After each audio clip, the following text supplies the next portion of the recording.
Père, l'heure est venue, glorifie ton Fils afin que ton Fils te glorifie.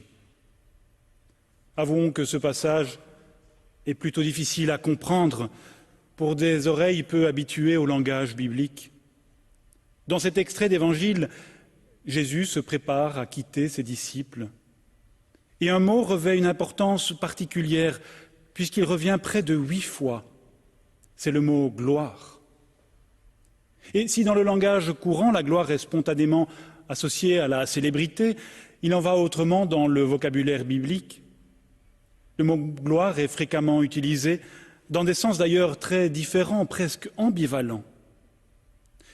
Glorifier signifie littéralement donner du poids. Glorifier quelqu'un, c'est le révéler tel qu'il est, donner du poids à ce qu'il est. C'est faire en sorte qu'il s'épanouisse, qu'il resplendisse. La gloire de quelqu'un rayonne lorsque de la valeur est donnée à ses paroles, de l'épaisseur à sa vie. Une première question qui nous est adressée aujourd'hui est très simple finalement. À qui voulons-nous donner du poids, de la gloire, c'est-à-dire du crédit, de la valeur? Autrement dit, pour qui et comment voulons-nous combattre les vrais combats? Est-ce en considérant la vie avec légèreté? Ou est-ce avec des attitudes qui donnent vraiment du poids à ceux qui n'en ont pas? Jésus, au moment de quitter ses disciples, prie pour eux. Il nous rappelle qu'une vie véritablement accomplie, malgré l'échec, est une vie qui pose son centre de gravité en dehors d'elle-même. C'est cela la prière. Mettre son assise, son équilibre en dehors de soi pour déposer son cœur dans le cœur de Dieu. C'est cela aussi l'amour vrai. Mettre son centre de gravité en l'autre, découvrir son équilibre dans le cœur de l'être aimé, sans nier pour autant ce que nous sommes. L'Évangile nous questionne donc sur le poids que nous donnons, mais aussi, plus subtilement peut-être, sur ce que nous faisons peser sur les autres. En effet, tout être humain a son poids à porter, son histoire, ce qu'il a reçu de ses parents, ses responsabilités, ses blessures. Il y a bien sûr le poids que nous donnons aux êtres, mais il y a aussi tout ce que nous faisons peser, consciemment ou non, sur les autres, tout ce qui est finalement pesant dans notre vie et qui nous tire peut-être parfois vers le bas. Il nous arrive de nous en décharger sur les autres, par fragilité peut-être ou par lâcheté. Pour s'en convaincre, pensons simplement à ces parents qui pèsent sur leurs enfants et leur demandent d'accomplir leurs espoirs déçus, de combler leurs manques peut-être. Comment les enfants peuvent-ils alors entendre l'invitation à honorer leurs parents? N'est-ce pas justement en leur rendant le poids qui est le leur? En ne portant pas finalement ce qu'ils n'ont pas à porter?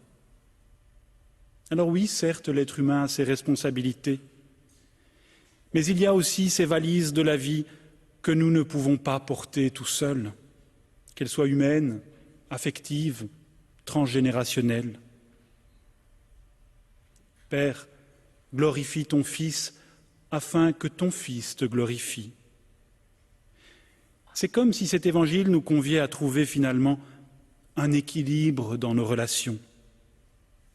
Pour cela, il s'agit de mettre du poids, de la valeur là où elle doit être, mais aussi lâcher prise, accepter que les autres doivent porter les enjeux qui sont les leurs.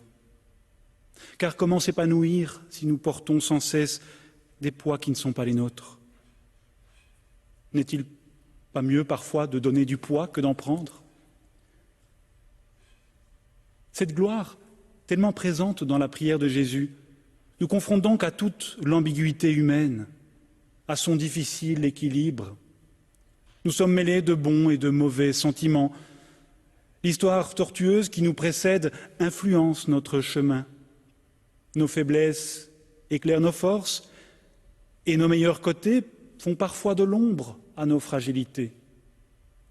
L'être humain est ainsi fait qu'il n'est jamais pleinement du bon ou du mauvais côté.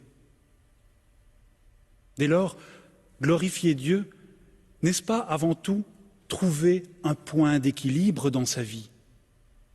Pour cela, il s'agit peut-être de confier, de déposer en Dieu ce que nous ne pouvons pas apporter nous-mêmes, tout seuls. Et pour nous y aider, nous avons l'Esprit, notre défenseur. Heureux êtes-vous si l'on vous insulte, parce que l'Esprit de gloire repose sur vous, nous dit la seconde lecture. Comme pour nous rappeler que même dans les situations limites de souffrance, d'injustice, une vérité plus grande, plus profonde est inscrite en Dieu. Un tel esprit nous donne équilibre lorsque tout semble s'effondrer. Cet esprit de gloire nous aide à mettre un peu de légèreté lorsque le poids de la vie semble trop lourd.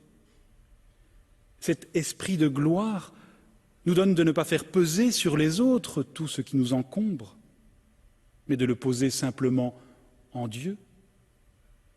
Cet esprit de gloire rend possible ce qui semble finalement impossible à vue humaine. Alors, à quelques jours de la Pentecôte, pour accueillir une telle sagesse, inscrivons toutes nos ambivalences, nos ambiguïtés, nos lourdeurs dans le cœur de Dieu et invoquons son esprit. Lui qui assouplit ce qui est crispé et rend droit ce qui est faussé, qui allège ce qui est pesant et donne du poids à ceux qui n'en ont pas. Amen.